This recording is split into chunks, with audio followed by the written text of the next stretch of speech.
इसी तरह के फनी वीडियो देखने के लिए हमारे चैनल को सब्सक्राइब करें और वीडियो को लाइक करें। धन्यवाद। दीवार पर टंगी सास। पंजाबी में कहावत है, सास चंगी होवे या ते दीवार ते टंगी होवे। संगीता की शादी भी एक ऐसे ही घर में होती है जहां उसकी सास दीवार पर टंगी होती है। ससुर और पति शादी के पहले दिन उसे सास के फोटो के सामने ले जाते हैं, जहां ससुर जी कहते हैं, बेटा संगीता, ये तुम्हारी सास थी, बहुत नेक और भली, लेकिन थोड़ी गुस्सैल थी। गुस्सा आने पर सब तहस नहस कर देती थी, पर अब ये इस दुनिया में नहीं है। हाँ संगीता, माँ होती तो तुम इनकी कोई बात टाल नहीं सकती थी, वरना तो माँ घर में भूचाल ले आती। संगीता मन में खुश होती है कि अच्छा है कि ऐसी औरत अब इस घर में नहीं है, लेकिन दिखावे के लिए वो जैसे ही सास की फोटो के सामने हाथ जोड़कर खड़ी होती है, ये क्या? सास उसे देखकर मुस्कुराने लगी।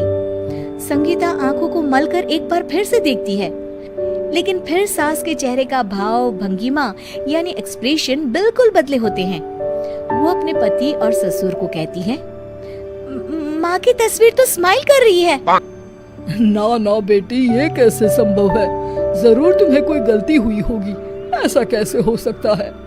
लगता है तुम शादी की सारी फॉर्मेलिटी करते करते थक गई हो, तुम्हें आराम की जरूरत है संगीता। खैर, सारे संगीता की बात को इग्नोर कर कमरे में चले जाते हैं। वैसे सास की फोटो पर एक्सप्रेशन एक के बाद एक बदलते ही रहते हैं। सुबह होती है, पति और ससुर को काम पर भेजकर संगीता कमरे की सफाई करने में लग जाती है कि तभी उसे आवाज आती है, टेबल ठीक से साफ करो। ऐसे भी कोई टेबल साफ करता है? इससे अच्छा तो ये गंदा ही था। किसी औरत की आवाज सुन संगीता दंग रह जाती है और सोचने लगती है कि आवाज कहाँ से आई। आवाज को नजरअंदाज कर वो फिर से अपना काम करना शुरू करती है, लेकिन इस बार तो आवाज बिल्कुल उसके कान के पास से आती है। मेरा घर है ये, जब तक मैं थी चमका कर रखती थी, हर एक चीज शीशे की तरह थी। तुम्हें तो ना सफाई आती है ना कुछ पता है। क्यों तुम्हें मेरे घर की जिम्मेदारी दे दी गई है? पता नहीं तुम में मेरे बेटे को क्या दिखाई दिया। मैं होती तो एक से बढ़कर एक लड़कियों की लाइन लगा देती। अब संगीता को समझने में देर नहीं लगी कि ये आवाज किसी और की नहीं बल्कि उसकी सास की है, जो दीवार पर टंगी है। वो उसके पास जाती है और कहती है, नमस्ते सासू माँ, मुझे तो कल ही लग रहा था कि दीवार में कुछ काला है। वो दीवार नहीं, दाल होती है पगली। सही पकड़े हैं सासू माँ। तो क्या हो गया आपको जो आप यहाँ भी चैन से नहीं बैठी हैं? सुना मैंने आपका व्यवहार काफी गुस्से वाला था। चुप रह तू, ज्यादा बकर बकर ना कर। घर का काम करना तो आता नहीं, आई है मुझसे बहस करने। हाँ देखिए सासू माँ, मैं आपसे साफ साफ कह देती हूँ, मुझसे पंगा लेने की कोशिश मत करिएगा।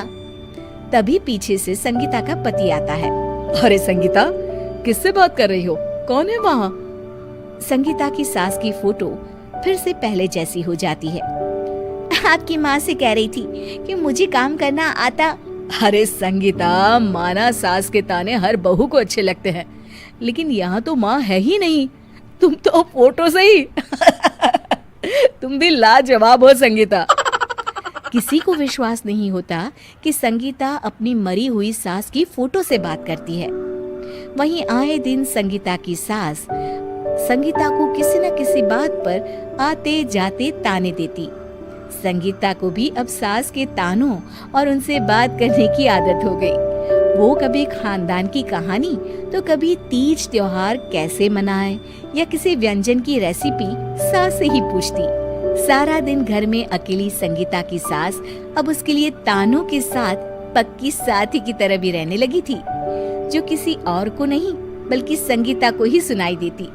तो देखा आपने, सास बहू का रिश्ता हर रिश्ते से ऊपर होता है, फिर चाहे वो खट्टा हो या मीठा।